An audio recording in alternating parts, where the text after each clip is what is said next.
And action. Hold on. Let's wait real quick. I'm gonna make sure we're gonna go live. So, what's up, everybody? We're here live with Binky right now. We're gonna do social media stuff right now. So you guys probably want to skip for like 50 seconds, but if you guys want to stay here and hang out, that's fine too. You know, make sure you could hear us and all that stuff. What's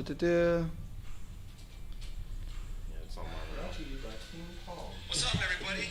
We're sounding good? With Binky. Right now, we're going to do social media. Copy link. All right. Oh, yeah. What's up, ladies and gentlemen? We're here live with Binky. Swipe up. We're doing a podcast. We have Jeff Westcott and Toto. We got him. So swipe up if you want to listen to the podcast. What's up, ladies and gentlemen? We're here live. You can share it too on your Instagram? Or you can just share it as well. Tag me on my shirt. This is what I wish we could. The Bubs get a fucking. Oh, get him in there. Quick cameo of Bubs. You know what it is? Yeah. Bubs just had a shit on him. You know what I'm saying? You need some toilet paper? Yeah. Hey, we getting real shitty on the mic. You know what I'm saying? Real shitty over here. You got sponsored by Cottontail. Charmin. Wipe your ass with it, bro. Yo, you crusty ass motherfucker. Oh my god. You tagging me in it? Yeah, I'm about to do it right now. All right. Right now, hey, to the viewers right now, what's up? How you guys doing? We're just hanging out with Myles, Long Beach local. Yeah. Gang shit. Let me see. I always say the headphones. I wish this whole setup. Let's see. Talking to that. Yo, can you hear me? You might want to push that up a little bit. Like push that pretty close with your TP. Yo, with the TP over here. You know what I'm saying? Feeling real shit. Hey, what does that go for in jail right there? Man, this is like $1 right here in jail. That's pretty legit, right? That's pretty legit. Do any of you guys watch stuff? Yeah, we watch a lot of. Oh, Jesse Romano, what's up, bro? Pull up to the shop. You want to push that a little bit closer as well? Oh snap! Look at that, he's popping already. Hold on, Push that closer. Yeah, the TP's falling over. Oh, the phone's falling off. Hey, this is how real grimy we are in the streets, bro. This ain't no fucking Joe Rogan, Jake Paul type. We're real grimy in this motherfucker. Check it out. Yeah, I'm on a podcast. Hey, shout out. Who's that? Shout out to my boy Dylan out here. You know what I'm saying? He out here riding with us. Yeah, Dylan. Yeah. Hey, so people watching this, July 3rd, we're having Binky and Markel Jones are hosting. I just kind of threw them into it. I'm throwing a jam at Houghton Skate Park, and I just threw Myles and Markel into like, hey, you guys want to be the host of this? And yeah, they're fucking taking over. So that's the local skate park. I sent John Hicks the flyer too. He didn't respond, but I sent him it. I sent Alfredo it. All Houghton locals, bro. Yeah. You know what should hit too is the Scott Foster as well. Yep. Do you remember Scott Foster? Hey, we need to shut that door. Hold on 1 second. 1 second. We have a bunch of shit going on. Man. Who else is on here? Jesse said he's going to be here at 2:30. All right, cool. All right, so Myles, what's up, bro? Binky, how you feeling today, bro? Feeling good, man. You know, woke up on a good note today. Feeling real good. My ribs aren't hurting, so. What happened? Well, I was trying to double tail. I was just playing around. I got real cocky at the end of it, and I was like, I'm going to send it and land it. And instead of me landing it, I landed on my ribs. Bruised the hell out of them. I had caused myself to get alcoholic pancreatitis from it because I was drinking that day, and I fell real hard. Oh, wait, because you were drinking, it fucked you up more? Yeah. Really? Yeah. So that's something what only alcoholism people get? So basically, like if you take a big fall and you end up hitting your ribs or anything like that, your pancreas is right there. Yeah. So if it causes it to swell up and you're drinking that day, you're going to get alcoholic pancreatitis. But that has nothing to do with alcoholism or anything, right? No. Okay. So I want to ask you, I want to know where you come from, what you're all about, and all that stuff, man. Man, well, I grew up in Long Beach on Northside by Houghton Skate Park. I was a local there. I was there since they even started building that skate park. How did you get into BMX riding? So it's a funny story. Me and John Hicks, we lived next door from each other. So like we would always be hanging out. We started skateboarding. We both noticed we didn't like that, so we're like, we're gonna get bikes. And we got bikes, and we started riding around. We had this little jump in front of his house. We would play around and jumping it. And then we found out they were building a skate park right down the street from us. We're like, oh, let's go up there. So we started riding, looking at it, noticing we had a niche for it. And we just kept going, and everyone else started following the trend of riding bikes. And this was back in like 2002. Oh shit. So how old are you then? I was like 8 years old. 8 years old? Yeah. What neighborhood do you grow up in? I grew up in off of California 60th, right next to Jordan High School. So is that a gang affiliated area? It was back then. It was for the 20 Crips. Okay. And also the Longos were there, and there was a whole bunch of other gangs mixed around. Being a BMX rider, like riding bikes and stuff, did you get a lot of criticism from people, or did people accept it? Well, you did get a lot of criticism. Well, for me, for instance, as I'm black, you guys can tell I'm black. You know, you ain't black, bro. you white as fucking the cloud, bro. You ain't not black. But for being black in that type of thing, that type of sport, you normally don't see that. So I would get criticized because of that. Like, oh, he's black. He doesn't know what he's doing. He probably just do wheelies, and that's it, you know? And when I show up to skate parks, and to this day, if I show up to a skate park just riding around, putting around, playing, they're like, oh, he doesn't know how to ride. And then I'll start doing something, and they're like, okay, he knows how to ride. And they'll be cool with me. So to this day, you kind of... I still get criticized no matter what. So did you grow up a lot of people that were banging? What kind of people did you grow up around? I grew up around a lot of people that was gang banging. Thankfully, biking actually kind of helped me with that, and it kept me away from that environment because... knowing me, I probably wouldn't have ended up somewhere dead. But biking saved my life, and I could really say that. What made you get turned on to biking instead of skateboarding? Because I know being in that area, there's a lot of fucking good skateboarders that come out of that area as well. Yeah. Well, what got me into really biking like that is I noticed nobody was really doing it, and I wanted to be different from everyone else. Everyone else wanted to skateboard, and everybody else wanted to do the rollerblade and all that. I was like, no, I want something that's more extreme and more going to have the adrenaline rushing. With biking, you get that because you're going at high speeds, you're boosting airs. You know what I mean? You have a lot more to work with. Yeah. Did you have any family members? Yeah. And how do they grow up, or like what are they about? So my older brother, he grew up in gang banging and all that. He's from Compton. My little brother, he followed in my footsteps. He was damn near getting ready to get sponsored and everything. He rode with Chad Kirkley when he first entered the Vans Jam, and they both placed. Chad got second, my little brother got third. And what was his name? Myles Williams. Passed away. Okay, so we'll talk about that. How did your big brother take it that you wanted to do something like that? Was he kind of... Oh, no, he was for it. My older brother skateboarded, and he was in that era of Kareem Campbell and Stevie Williams. Oh, that's my favorite skater. Tony Hawk always played Kareem Campbell, always. So that was his era. He got me into skateboarding, and I think to this day forward that I always, he basically set the ground rules for me. So, but was he like, I want you to not fuck with this banging shit? I want you to do a whole nother path, or did he kind of... No, he was always on my ass about it. Like, he didn't want me gang banging. He didn't want me hanging around them type people. He was really on my ass about it. That's why he got me into skateboarding, and then he noticed I didn't have an itch for it, and I noticed I didn't, so that's when I went to biking. That's super cool because I hear a lot of stories from like pro skateboarders and stuff like that. Like, they look up to the older brothers, and they're banging, and they're all into this shit, and their brothers are kind of like, yeah, come on, like you're whack for skateboarding. That shit ain't gonna get you nowhere. Come on, let's go hustle. No, my older brother wasn't really like that. That's cool, man. More pushing towards me to stay out of that, which it did. Do you hear a lot of stories, or do you see a lot of people growing up that started riding with that kind of fell into doing that shit? Yeah, well, I don't like bringing this guy up because this is one of my best friends. He really was on my ass about biking, and it was Gabe Brooks. Oh yeah, that was my bro. Like, I tear up to this day talking about him, but he really was on my ass about riding, and he would see me like hanging around with a certain group. He'll come to me, start punching. Hey man, get up over here. Come on, let's go ride. Yeah. Stop playing with them. Come on. And like he was so on it. Like, he was in that gang banging lifestyle, but he also took himself out of it because of biking. Yeah. That's how biking can save a person's life. You know what I mean? Because you could be in a whole bad situation, hop right on that bike and want to do something better for your life by doing that biking. Yeah. Because biking, it makes you take yourself out of a certain environment, and it puts you in another environment to make yourself better and think more. It frees your mind. Do you kind of look up to him in a sense, kind of like, okay, if this dude's doing it and he's in it, that I have a chance of? And was he sponsored at the time or anything like that? Gabe wasn't even sponsored when he was on my ass. This is before he even rode for Demolition. Yeah, I remember seeing a video from him from Houghton and hopping over the railing. Yep. To this day, that's fucking crazy.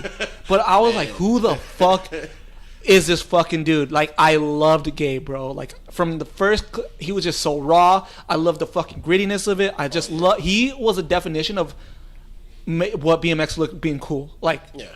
There's people that like dress cool and stuff, but Gabe was cool. He looked fresh on a bike. It's just like, and that's like, when you guys met, were you guys at the same level or anything like that? Well, I wouldn't say that. He was like way better than me back then, but he's the reason why it would push me to ride even more and like to get better. I always want to get the highest money hop with him. Yeah. And I think I will not know if I can still beat that highest money hop. You beat him out one time? I had him once, but that was like once in a But Gabe was so competitive. He's not gonna let somebody get over you. That's what I'm saying. So it was hard to yeah. even like get it like that. And like to this day, this is an extension I have him. The back of the extension. Yeah. He can hop up like easily and manual it to grind it and anything. Yeah. And I've been focusing on doing that, and I want to get that down for him. Where was John Hicks during this whole time? So you started riding. So you guys were, you say you and Hicks were riding together? We were best friends. And so we started riding together, and I remember the first bikes we both had. John Hicks had the Mongoose Pro, and I had a Haro X2. I remember that. And what made you want to get that bike? Well, I seen everybody else riding Haros. I'm like, all right, so I want to get me a Haro. So I got the Haro. I had the dinner plate, 44 or 45 tooth sprocket in the front, like a 12. 16 or some shit. Yeah. And I remember riding that, and I rolled that thing to the ground. I learned a lot of tricks around that bike. And what's crazy is, shout out to my boy Ron McCoy, because he's the one that helped me with my airs too. I forgot to say that. But riding that bike, because it was so heavy, it trains you to be better once you get on a lighter bike or anything like that, because all that weight is basically it's helping your muscles. Yeah, most definitely. Where John was with this was, he was always at the skate park. Wherever I would go, he would go. And we would just ride all day. We would wake up at like 8 o'clock. He'll come to my house, like, hey, you want to go to the park? We'll be there all day till 10 o'clock. Are you guys the same age? Yeah. Okay. His birthday is literally like 13 days before mine. So. Oh, shit, okay. Yeah. When did you notice, because I heard the stories of him always having the camera. When did the whole camera thing kind of come out? So we were young. His dad, I remember this like it was yesterday too. It was crazy. We went to Costco, and we both had bought Polaroids. And it's the ones you take the photos and it prints out right there for you. So we were doing that, riding in front of his house on our bikes, doing wheelies, doing like 1 foot cans over little jumps. And we noticed he had an itch for taking photos. So he just always stayed with that camera, that Polaroid. We'd go to the skate park, he'd have it there, and then he kept upgrading his cameras. And then that's when Alfredo noticed that he was good at filming and put him under his wing. Was he like Alfredo the first pro you met? Believe it or not, no, actually, what was his name? Scotty Kramer. Really? Yeah. So that's so crazy. Like the biggest YouTubers. You got Scotty, and then you got Higgs. So it was Scotty. We were at Howden, and then we was riding there, and John, he was like, "Hey, bro, that's Scotty Kramer." I'm like, "What?" And I was starstruck. I was young. I'm like, "Man, he's a pro biker." I watched YouTube watching him. Yep. And I was just so excited meeting him that I ran up over there. I was like, "Hey, bro, man, I watch all your videos, man. Thank you." And then we went to this jam. It used to be a skate park on Compton at a church, and it had a foam pit. It had a half pipe and everything. We just had built it up. Rick Thorne was there. I forgot. It was a whole bunch of pros that was there, and Rick Thorne, that was one of my idols too back in the day. Yeah. And I always wanted to ride like him. You want to always ride like Rick Thorne? What the fuck? That's so crazy. That's so crazy. Out of everybody, what? But that's so crazy. Like, what turned you on to like loving his style and everything? You know, because he rode a lot of vert, and I always stuck to riding the bowl at the skate park. So I noticed like his style of riding would work for me. Like the tricks he was doing wasn't out of reach that you could do. Yeah. Like Jamie Bestwick is doing insane shit that can't even be touched. Yeah. So this is something that you understood. Yeah. Yeah. And what's crazy is I would always talk about Rick Thorne. Now I gotta bring my little brother for this, but my little brother's idol was Edwin De La Rosa. Same. And same.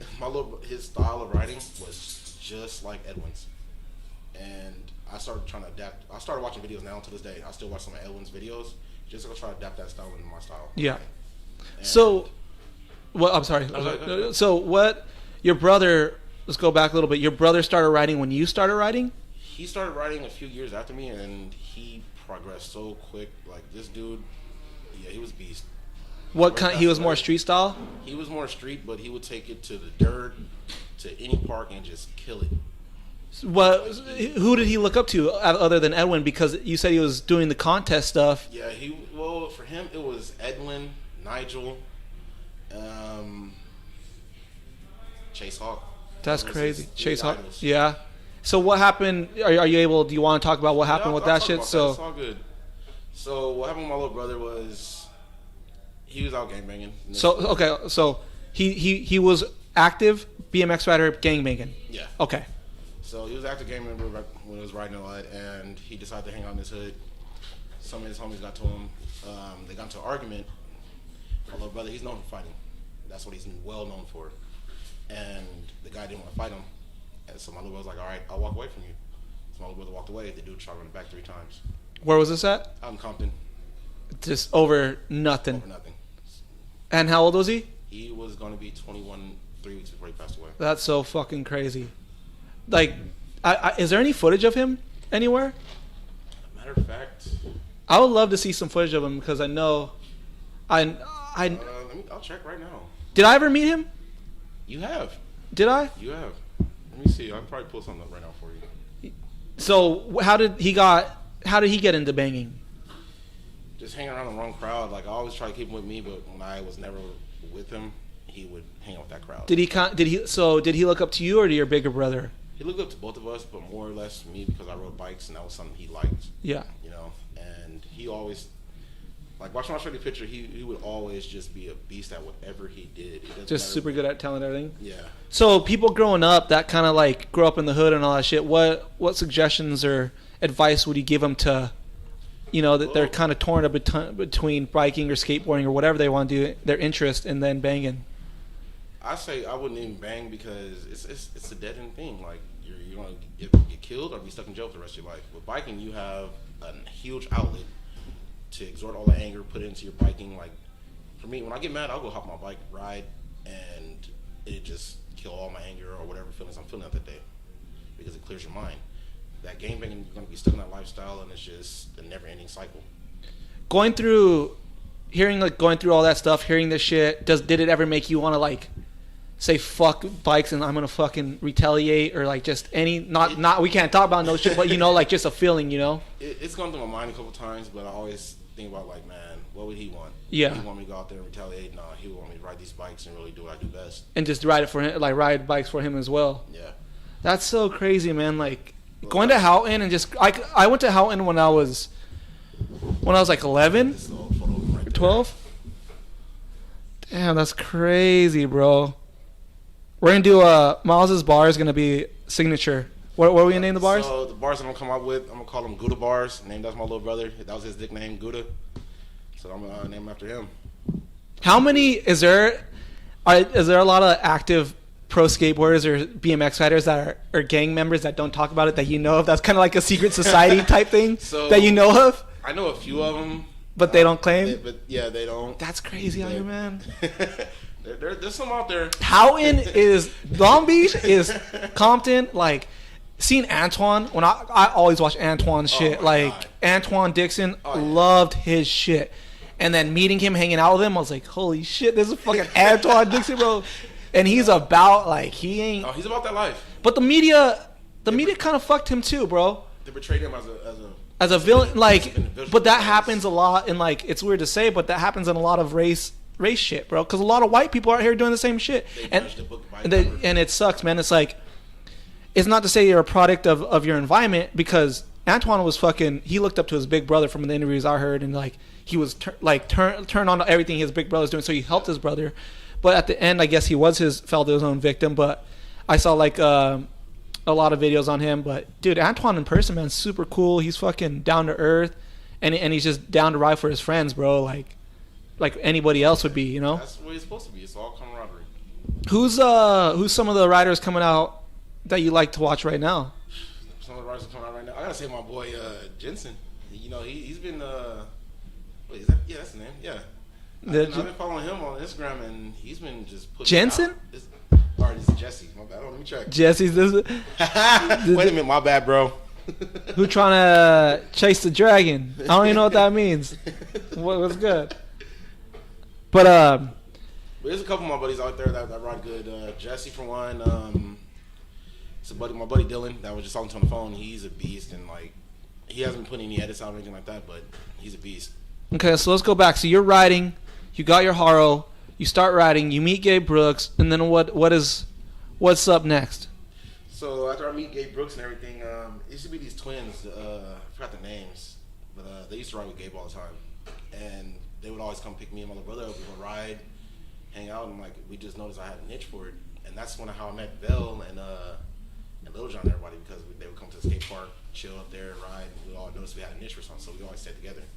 And when we were riding, it was just it felt like I was free at that moment, you know. Didn't have no worries in the world, nothing, and I always wanted to keep that feeling, so I always stayed with biking, and it felt good riding. And I remember when I got the next bike I got from that was the Fit, it was a Fit replica. Oh shit! That was the name of the frame, and that bike it took me everywhere. It took me everywhere. But it's crazy because I noticed for a while I had stopped biking because I got really in depression, and you struggle with depression? Yeah, I struggled with it a lot. What's that come from, do you think? Well, what I feel like it came from was when my family split, so like it was like depression between them, and seeing my dad and my mom's going through things. So and how old are you when that was going on? Well, it happened at a young age, but it didn't hit me until later on in life. Okay. And it really hit me real hard. So like we moved from Long Beach, moved up to Bellflower, and we lived in Bellflower. There was really no parks around there. And the only park they had was Carruthers Skate Park, and that was like a small skate park, and so we barely had anything to work with. But I made it work, and I got out of that little depression, started riding again, and then came back over here and seen my buddy John Hicks. Yep. And seeing him riding, he just progressed so much over that time that I was gone. I was like, man, I was just not starstruck, but like just. I don't know how to say it. You're just motivated. Shocked. It makes you make want to go harder and shit. And that's around that time when me and you first met, and I think you were filming there, and I was like, bro, film this for me, and that's when I did that bike flip. Yep. And then we hung out for a little bit, and then you disappeared again. So that's so crazy. And then you want to talk about what happened? Yeah, I'll talk about that. So just take us back from like then to like the lead up to everything. All right, so back then, I was really dabbling, trying to figure out who I was. And how old are you at this time? At that time, I was when we first met, or before. Just when shit started, you know. Well, when shit started, I was like 17. Okay. And I started noticing myself like just going downhill, and I was like hanging around the wrong crowd again, and I just went back into that little depression mode. But how does hanging out with the wrong crowd come about? So you have a set of friends, right? Some of these friends may be doing drugs, some of them may not be doing this, but they'll be off doing crimes and all that other stuff. I started hanging out with that set of friends again. Instead of your BMX rider friends? Yeah. And why do you think that is? Your rider friends were just kind of not around, or? Well, it was because they weren't around like that. We were all mobile. We didn't have no cars at the time. And kind of like BMX friends aren't really feel like, even if you ride with somebody, doesn't mean they get you. Like, it's what you do. It's not who you are. Yep. So, I could feel that. And like Hicks wasn't around really.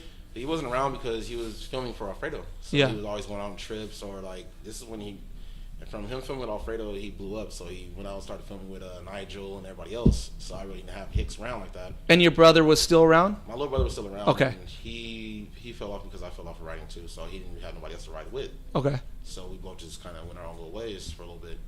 And I just started hanging out with that crowd, started doing crimes. Bangers? Well, there were bangers at the time. Some of them were and some of them weren't. Okay. But I started doing crimes, doing drugs here and there, and I just went down that rabbit hole. I started going in and out of jail. For how long? How long did this last? It lasted for a while. It basically ended up me going to prison for 5 years.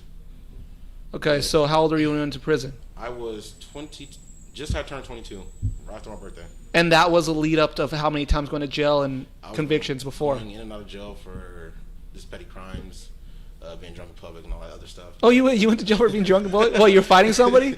Just being drunk. I was drunk. I remember I got kicked out of a bar, and I was young. I didn't even have an ID at the time, but I got kicked out of a bar just being drunk. And they're like, all right, we're just gonna take you to jail, get you drunk in public. Damn. So they took me to the Lake Ridge Air Station and was stuck in there in fucking drunk tank, and I never knew what a drunk tank was until I went in there. Yep. And They're the worst. They're so it bad. was just a padded floor, just a toilet in the middle, and like you're getting there, and sitting there for a little bit. But yeah. Sitting in the van before sucks. The drunk van before going to the drunk tank sucks, bro. That one sucks. You're just in there with a bunch of drunk motherfuckers, and you got the other side, you got the girls on the other side, you got the guys, and it's like, and not only are these dudes drunk, there's a lot of pissed off motherfuckers that just got in a fight, and you're like, dude, I'm a fucking loser. At any point where you kind of like, who am I? Like, this is fucking lame. That happened to me once I went to prison, and had that time to really evaluate myself and figure out what I want to do in my life. While I was sitting there, like, you have nothing but time to really sit and contemplate on everything and figure out who you are. And while I was sitting down thinking, I'm like, damn, I really fucked my life up. By myself going out and doing what I did, it caused me to lose a lot of time away from my family, a lot of time away from my friends, and a lot of time for me to build myself up as a BMX rider. And once I finally got out, I was like, you know what? I want to put my foot forward, and I want to push myself as far as I can with this riding. I'm not going to give it up, and I won't give it up. Explain your first day of prison. So the first day of prison, as in when I first went out and went to the yard and everything? Or? Just your most emotional day ever in prison. Your first day, or was it your first day? So my first day, I could say is when I first got off that bus, because we took a 14-hour bus ride going up to the state prison. And Where did you time at? It was 14 hours. Where was that at? So we went from Delano all the way up to High Desert, which is in Susanville, next to Oregon, basically. Fuck. And that was a long bus ride, being handcuffed and everything else. I'm like, the way up there, they gave us some peanut butter sandwiches just to clog you up, make sure you can eat and everything. And once you get there, you strip out your clothes and everything. You're butt ass naked, just around a whole bunch of dudes. And that's the most degrading feeling a person could have, is being around a whole bunch of people butt naked unwillingly. And once you get all dressed and everything, they send you to your cell. Walking to your cell or to your dorm, it's a weird feeling because you have everyone on that yard looking at you. And are they hooting and screaming at you? It's not like how the movies portray it to be. How like they're like, oh, fresh meat, fish. Yeah. No, it's not like that. No. You go up to your building or your dorm, and your rep will come up to you. Usually a black rep, a Hispanic rep, or a white rep. And your rep will come to you, talk to you, tell you how it is, how the program's ran, and everything. And for people who don't understand that, explain what that means. So the program is basically how it's structured inside the prison. Like, you can't talk to these certain people, you can't hang out with them. So like, say if I wanted to speak to one of my buddies and they're Hispanic, I could speak to them, but I couldn't sit down at a table with them. I couldn't share any food with them or anything like that. And I had a lot of friends that was Hispanic, white, and all that. And I ran into a couple of my friends while I was in there. And it tripped me out that we couldn't do anything like that. We couldn't like really sit down or talk. So we say what's up and just keep it going. Is county the same way? The same rules? So county, it's a lot worse than it is in prison. In which way? It's more, their rules are a lot stricter in county than it is in prison. Like, it's more laid back. Okay. But that first day I went to the yard, they let me out and everything. I'm going to yard. First day, this is on a 4-yard, and those of you that know what a 4-yard is, it's different levels. So like, if you're a higher level and for a higher offense, you're going to be on level 4, and it goes lower than that. And which one you're on? You're on 4? I start off on a 4-yard. Oh shit! Do they start everyone on 4? No, depending on your crime and depending on how many points you have, they'll send you on depending on that. Okay. And I got to the 4-yard. I'm not knowing what's going to happen, and like, I started noticing everybody started grouping up and sectioning everybody off. As soon as I went to the yard, stepped out there, you instantly hear the alarms going off. Someone's getting stabbed. You hear them shoot the Mini 14. Some dude got hit with the bullets, so they had to come in, shut the whole yard down, bring a helicopter, and fly that guy out to the hospital. And that was the most scariest thing for me, because that's what woke me up and made me realize, man, I'm really in prison. I need to start paying attention to things and understanding it. Yep. And I'm lucky enough they put me in a cell with a dude that had 999 years. So he was never going to go home. What was his offense? It was murder. Oh shit! He stabbed someone, but I forgot what else happened to it. But they put me in there with him, and I noticed that while we were sitting down talking, I would notice he would be the happiest person in the world, while everyone else that had less time or was getting ready to go home soon were stressed out. So one day I woke up and I was sitting there talking, we drinking coffee, and I asked him, I was like, hey bro, how come you're so happy and everyone else in here just looks all gloomy? And he told me the realest thing that stuck with me for the rest of till this day. This is where I have to live. This is home for me. So I made my choices of what I did, and now I have to live by it. And he says nothing can make me sad unless I want to be sad. And that stuck with me because no one can control your emotions but yourself. Yeah. So by allowing someone to control your emotions, you allow them to control your life. Yeah. And that just stuck with me. It resonated with me. And I never asked him how much time he had, but he asked me, he was like, man, how much time you got left? I told him, look, they sentenced me 7 years with 85. He was like, look, you're going to do 5 years and you'll be home. Don't stress over it. Don't even think about your time. Don't have no calendars up. Don't look at it. Don't do none of that. I'm going to show you the ropes. And he showed me the full ropes of how to live in prison. And did he have a lot of respect in there? Oh, this dude had a lot of respect. Was it a little scary living with him because knowing that he has nothing to lose, that you might get fucked as well? I was nervous. Like the first few weeks, I was nervous. Because he could fucking do what he could kill he people. could Anyway, he could do the worst. Yeah. People don't understand that. It's like you could go to prison for 2 months, and you're also gonna be staying life there for Oh, this. I got the perfect story for that. So this dude, he was getting ready to go home. He had 1 day left, and he got into a fight with a dude. They got into a huge argument. The dude ended up choking him, making him pass out. That's an GBI, great bodily injury. Yep. So he had to go to this court. It's called Kangaroo Court, and they basically have a courthouse on the prison yard. Yeah. And they took him to that, and they gave him 5 more years for that. So he had to do 5 years extra on top of his time. And that's so fucking crazy. So going back to what he was telling you, what else after he told you that, you just tried to make the most out of everything, or? Yeah. So basically, once he told me all that, I started making the most out of everything. Like he set me down and was like, look, write your goals out. Write what you want to do. And I wish I would have brought that paper with me. I got it in my room right now of all my goals that I want to do. And I've been checking them off. Because if you don't plan your life out, or don't plan anything out in life, it's not going to go the way you want it to go. And yes, sometimes things don't go the way you want it to go, but it will still go the way you kind of want it to go. Yeah. It may be setbacks, but it's always going to be there. Yeah, I'm a huge believer in manifestation. I'm a huge believer. That's why I talk about it, see it, look it, like just everything. I just try to manifest it. And if I don't know if it's good, because if you don't get it, then you're bummed on yourself or whatnot. But I don't know. It's just, life's crazy if you really think about it. Oh, yeah. It's manifestation is really big, though. I believe anybody could do anything they want if they want it bad enough. Do it.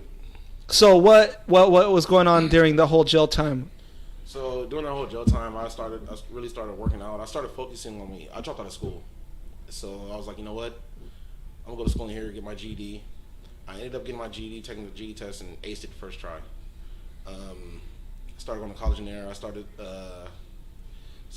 Did you get a lot of heat from that from people?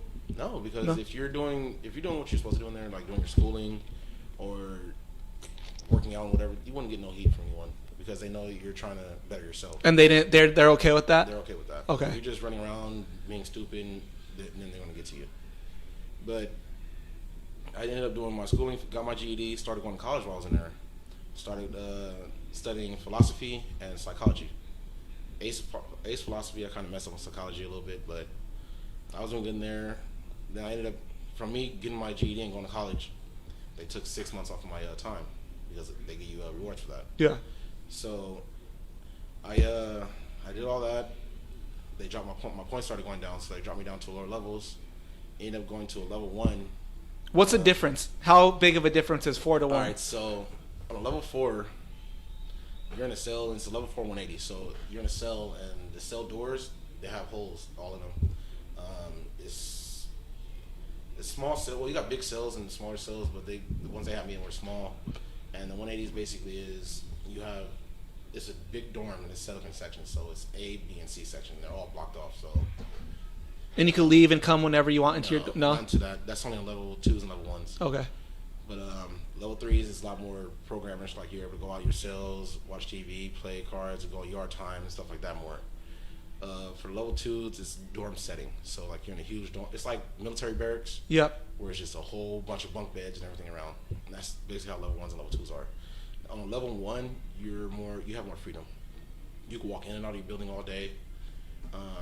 There's less COs there. Was that your goal? Was to get all the way to 1, or you just really didn't give a fuck? I didn't care at the moment. I just wanted to just finish my time and get home to my family. Yeah. And once I got to level 1, that was the most craziest thing because my whole time in prison, I've never seen no one with a cell phone in prison until I got to that level 1. Mm-hmm. And I'm just seeing a whole bunch of dudes just walking around with cell phones like it's just. Like and explain like, why that's so crazy. Because you will never see anyone in prison with a cell phone just walking around freely like they're on the streets. Like you seen dudes when I first walked in, I had all my stuff just walking around with their phone in their hands like they're FaceTiming. Yep. They didn't care about none of that, and it was just funny to me. I'm like, all right. I sit down and run to one of my buddies there, 2 of my buddies actually, and we're all chilling and all that. One of my buddies comes to me, hey, you want to use the phone?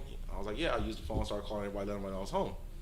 Well, I was closer to home, and he was like, he told me I'll get you a phone. I'm like, all right, how much would the phones be? I'm thinking the phone's gonna be $1,000. And how hard is $1,000 at that? Like, explain what it is. It's hard to get $1,000. You could either send a green dot or you can send the cash out, whichever way you want it. Or you have to kill about 30 motherfuckers. You put in some work. So I hustled with the money. Ended up getting $300 for a phone, and it was a Boost mobile phone. Oh, shit. And that thing just worked magic. I was getting in contact with everyone I needed to get in contact with. That's how I got in contact with you. Yep. And that phone was a real lifesaver because I really got in contact with everyone I needed. That helped you out with your time? It helped it out. See, for me, I feel like it would just give me so much anxiety. I would see people doing, I'm like, motherfucker, dude, why? I'm in these fucking, what am I doing? What the fuck am I doing? I need to be out there. Like that's how I think it would have been complete opposite effect. No, it's done that to me. It did. But what really helped me with, because I was watching a lot of movies. I'd just sit on my bed all day and just watch movies on my phone. And to make the time go by fast, because if you break up your day, like I would wake up at 6 o'clock in the morning, go out, smoke my little cigarette on the yard before the cops show up and everything. And then I'll go back to my bunk, sit down, get ready, get dressed, go eat breakfast, work out.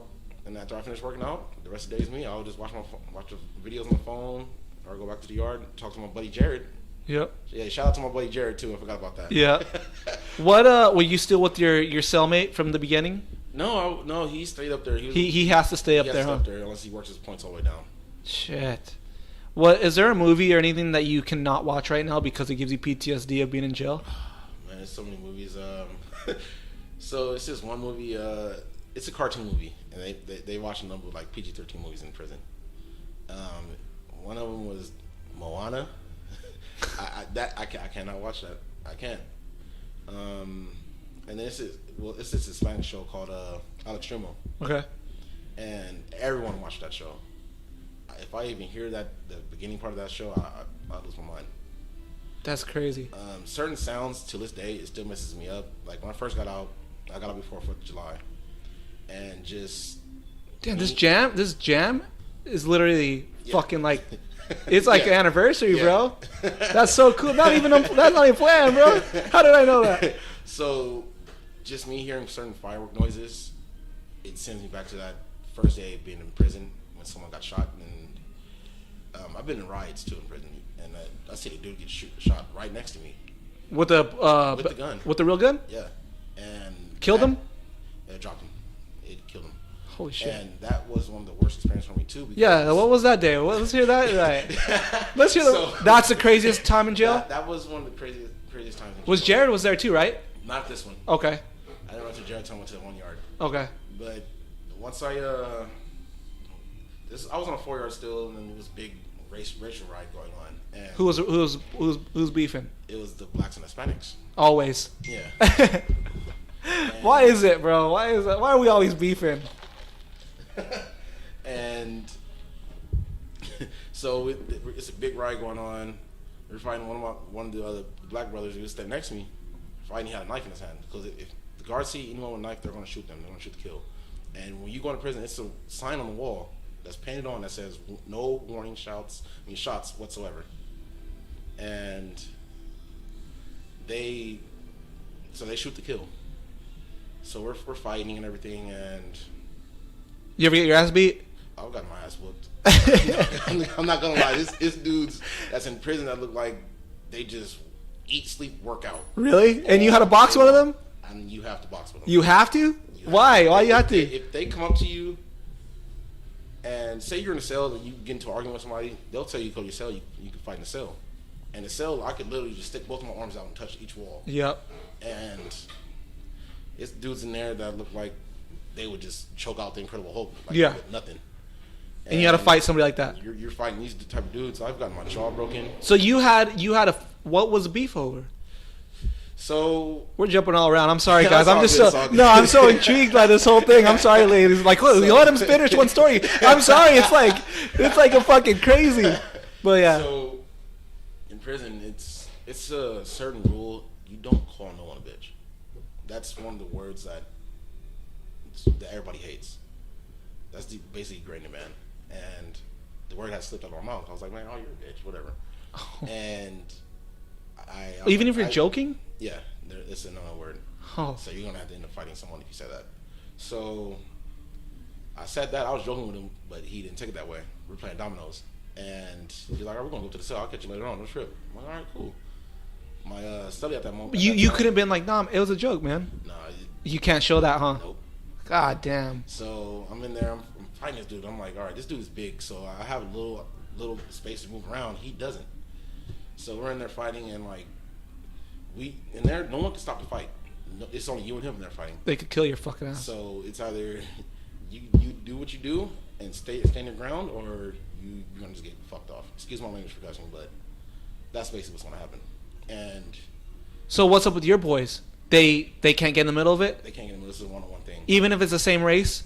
If it's the same race, it's a one-on-one thing. But if it's another race, it's gonna cause a racial riot. So you got to be real careful. Yeah. Fuck. So we get in there, fight and all that, and it was, man, that was a hell of a fight. Did you get it? You get a couple licks up on him? I got a couple, but man, that dude was just, he was experiencing self-fighting. I wasn't, but Yeah. that was a crazy fight. But the way I got my jaw broken, I was in the county jail, and I had to fight 3 dudes. And What was that over? it was over some bullcrap beef. Yeah. Going on. Mexican? No, it was all blacks. I just ran into some people that I didn't like. So I fought one dude. From outside? Yeah, I fought one dude, and then he had his homies. Me not knowing he had his homies in there, so I ended up getting jumped. So I had my back against the wall at the time, and I was just fighting everybody, doing my thing. And what's crazy about it, I didn't feel my jaw get broken. So we finished fighting and all that. Everybody shake hands. That was the most weirdest thing. I've never seen nobody shake hands after a fight. Yeah. Unless you're in a boxing match or something like that. Mm-hmm. But I go to the restroom and wash myself off and all that because I had a little blood on me. And I look in the mirror, and my jaw's just crooked and hanging. I'm like, what the fuck?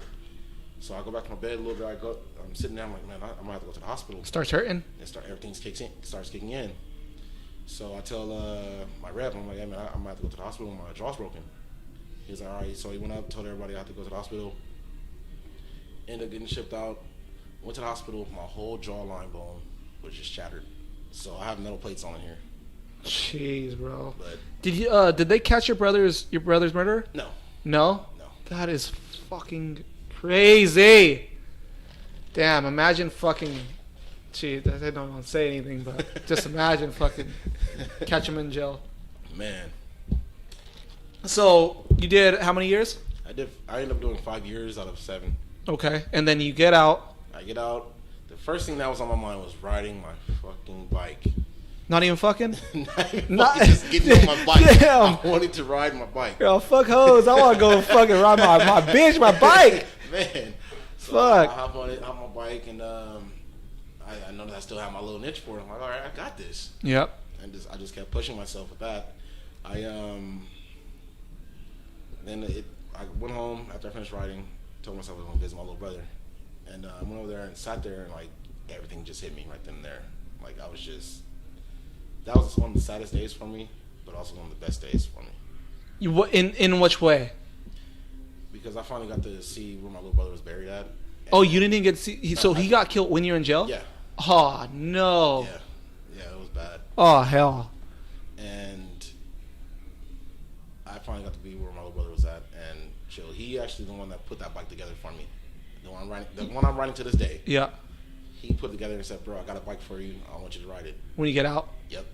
And it was sitting up, so I finally put it all together. And I've been riding that bike ever since.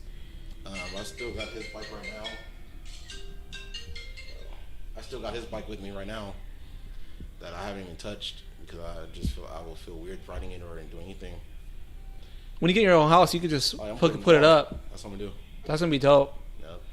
And then, so you ride, and then, how was you're on probation or were you on watch? So when you get out of prison, you're on parole. Yep. And you either have to do 2 years of parole, or you could do up to 14 months of parole, and they'll release you. Right now, I'm still on parole to this day. Right now, I'm still waiting on them to discharge me. So people that don't know, what does that mean? So parole is basically like probation, where you have someone supervising you. Say if you get in any trouble, you're gonna go back to jail, and your parole agent is gonna hold you to it. It's basically like another parent on your ass. So what? Again, for people that don't know, what would be if you get pulled over, or like what would make you go back? Like what would it? Any serious charges, like anything that consists of doing a felony, you're gonna go back to prison. You're not supposed to have any police contact, but if you do get pulled over, be respectful. Allow them to search your car, things like that. Don't have any weapons or anything like that on you. You just roll clean. Roll clean. Jeez, bro. And then what's next? Like what do you get out of jail? You got a job, right? Or just seeing your whole family? Is your big brother or? Yeah, my older brother's still around. Like he comes around and hang out with me. He's actually proud of what I've been doing. Like been pushing my biking, and I've been really I've been on everybody's ass about my biking. Like it's either I'm doing my biking or I'm not going to be around you guys. Yep. And they all been respecting it, and they're for it. They're very supportive of me. Just something very positive. Yeah. And that's what's cool about any sport, is that it doesn't matter where we all come from. Like you could be best friends with a dude that's a multimillionaire from the best place in the world that could be your best friend, and that's just because of BMX riding. Yep. And just because he's rich or whatever doesn't mean he doesn't have the same feelings you feel on shit, you know? There's still struggles with the same shit, depression and all this stuff. This is what I love about being in this type of era and BMXing, because now BMX doesn't see no color at all. Kind of, sort of does, but not much. I mean, in the homies, all homies riding around, but when it starts becoming very political, I see it, you know. So, but you keep going. But in a sense, it doesn't see much color. But once it starts getting up higher, then it does. But I noticed till this day, you don't see many black riders. But there are a shitload, are there not? There's a shitload of black riders. And you just tell me, that's another reason every podcast, man. Why do I always get? Because all my friends are all black or Mexican or Asian. They're like, and then we got a couple, but it just seems that way, right? There are so many fucking good racial bike riders that are not white. The two people that paved the way for us, Gabe Brooks and Nigel. Yep. They're the ones that really paved the way for us to really get out there and really do what we do. Do you ever talk to Nigel or try to DM him or anything? I haven't tried. I want to, but I just haven't tried. How do you feel about Gabe? What was your reaction when you were in jail and you heard about that? How did you hear about that? I heard about that. So once I went down to a lower level, I ran into this dude, and Gabe knows everyone, by the way. Yeah, Gabe, everybody. Everyone. Gabe in the streets is known. Like everybody knows Gabe. Everybody. And so I ran into this dude in there, and he was from his gang, and I was talking to him. I was like, "All right, BMX." He was like, "Oh yeah, you do," and he was like, "You know this dude? I don't want to say it." Well, yeah. You know this dude named Gabe, and I'm like, "Yeah, I know him." And I was like, "Yeah." He was like, "Man, that was my bro."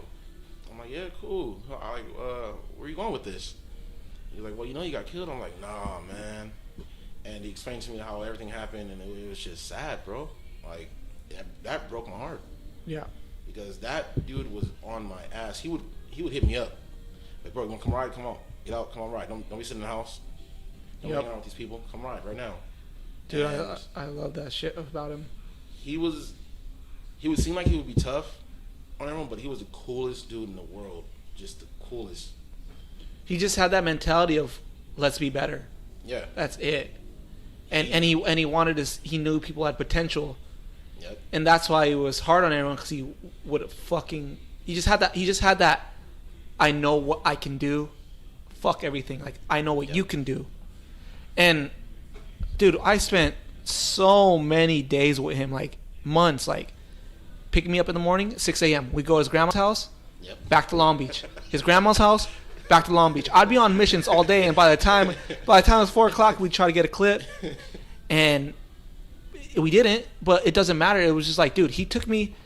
I was like, yo, Gabe, take me where they shot Boys in the Hood. Take me where they shot Menace to Society. Bro, he took me to all these places. It's a video that I watched it this day because it just cracks me up. It's his video. It's called How to Survive in South Central. Yeah.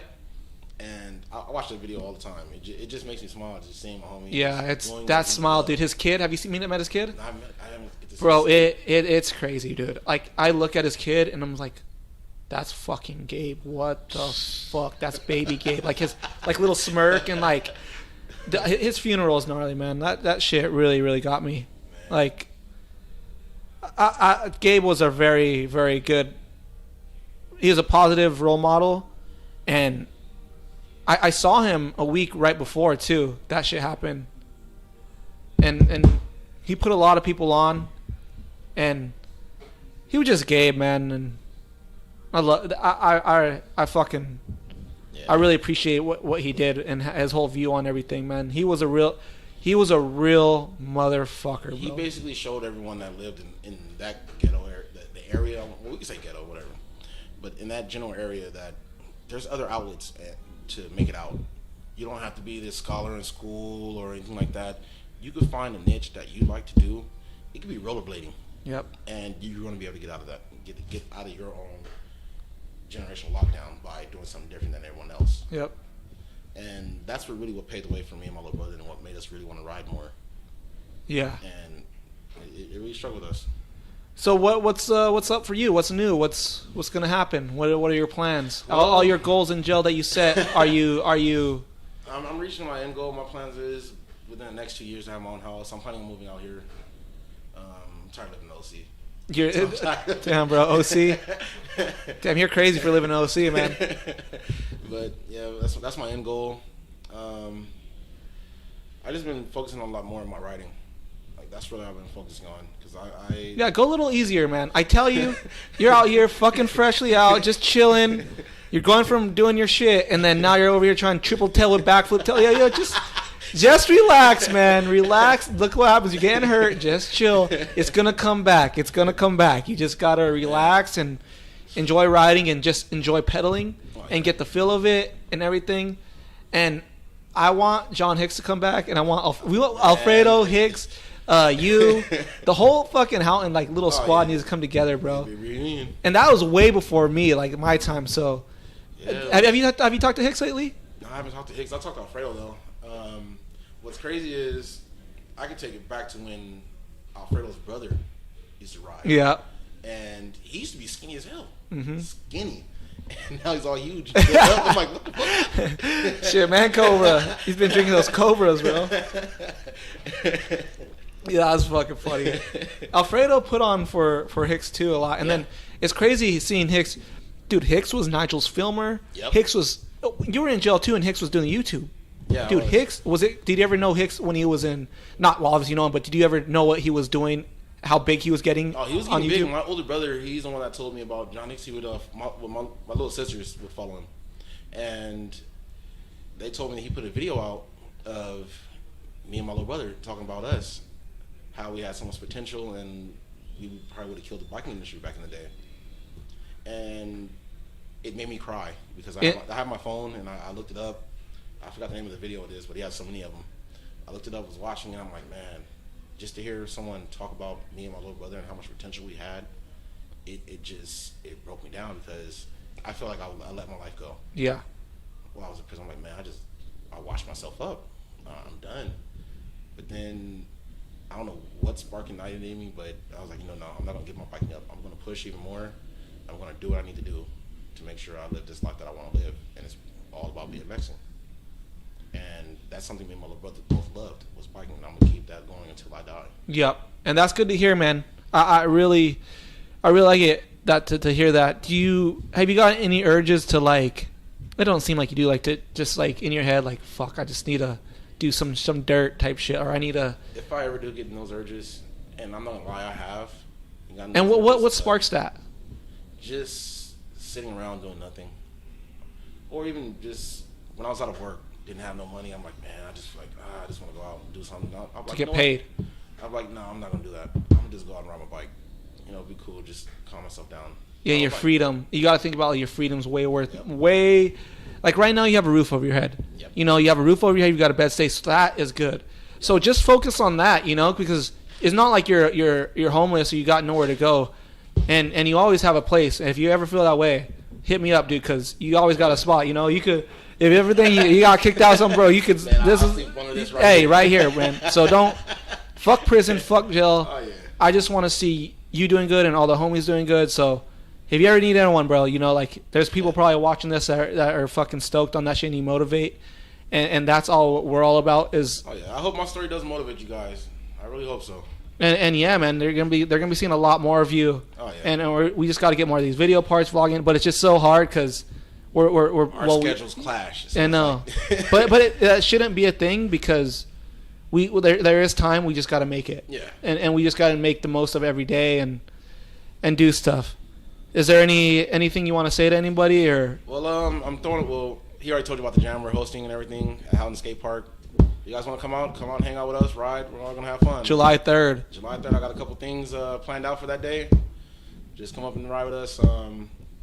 Stay tuned for my coming out edit. I haven't done it, but I'm He's coming out the closet edit. Man, we're supposed to keep that down. But I think we're gonna have to look at his Instagram. We might have to do a little bit of I think we might have to change your name or something. We got to make it more official. We have to. You got E4. E46. Yeah, that's kind of. So if y'all got any ideas, please put them out there right now. No, we got it. But we're gonna do some stuff, man. And I think we're at we're about to hit an hour. Yeah, man, go follow this dude. This Binky. We gotta do so much more, man. And this is just the beginning. Endless shit is gonna happen, and I'm proud of you to be a part of the squad, and I'm proud to do this, and I'm just proud to be your friend, dude. Thank you, bro. So fucking, if you guys have any questions or anything, share this video, like it, comment, follow Binky, whatever. If you guys need to talk to him, you guys have any negative shit going on in your life, hit him up. I'm sure you'll do DMs. Fuck jail, fuck prison, especially, dude, trust me, this motherfucker was doing bike flip errors and whipped this shit before time. So it ain't gone, but it's coming soon. So, yeah. Thank you, bro. Oh, yeah, bro. We'll do some more if you guys want to hear some more stories, because we got stories on time and time. Yeah, all day. I just noticed that our podcasts have been going for like 3 hours, and people are like, yo, you got to cut that shit down. We gotta stay a little shorter. So, yeah, if you guys have any more questions, at Golden Days Bike Co. on Instagram, www.goldendaysbikeco.com. That's my baby mom right there. Who is that? Shout out to my baby mom. I guess she's watching this right now. My phone is on silent. So. She's like, motherfucker, who are these bitches calling you at 9 in the morning, motherfucker? Who are these hoes? Who you fucking? I ain't nobody. There ain't nobody, baby. I swear. It ain't nobody. Nah. He's good, man.